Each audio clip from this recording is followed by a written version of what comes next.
हिमाचल प्रदेश में बादल फटा। जी हां, शिमला के कंधार इलाके में बादल फटा है। बादल फटने के बाद तेज बारिश से आफत हुई है। इस वक्त की बड़ी खबर हम आपको बता रहे हैं। हिमाचल प्रदेश में बादल फटा, जिसके बाद शिमला के कंधार इलाके में यह बादल फटा है। आपको बता दें कि बादल फटने से तेज बारिश से और आफत मची हुई है। तमाम जगहों पर अफरा तफरी मची हुई है। इस वक्त की बड़ी खबर आपको बता रहे हैं। हिमाचल प्रदेश में बादल फटा। जी हां, शिमला के कंधार इलाके में बादल फटा। बादल फटने के बाद तेज बारिश से आफत मची हुई है। तमाम जगहों पर अफरा तफरी मची हुई है। तस्वीरें आप देख पा रहे हैं कि किस तरीके से अफरा तफरी मची हुई है। देखिए, जो बारिश है वो आफत की बारिश बनके नाजिल हो रही है। हिमाचल प्रदेश में बादल फट गया। इस वक्त की बड़ी खबर आपको बता रहे हैं। शिमला के कंधार इलाके में बादल फटा। तेज बारिश से आफत।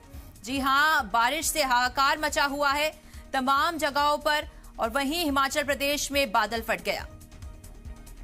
इस वक्त की बड़ी खबर आपको बता रहे हैं। तेज बारिश जो है वो आफत का रुख लेते हुए, और उसी के चलते आपको इस वक्त की बड़ी खबर हिमाचल से जो आ रही है वो दे रहे हैं। हिमाचल प्रदेश में बादल फटा।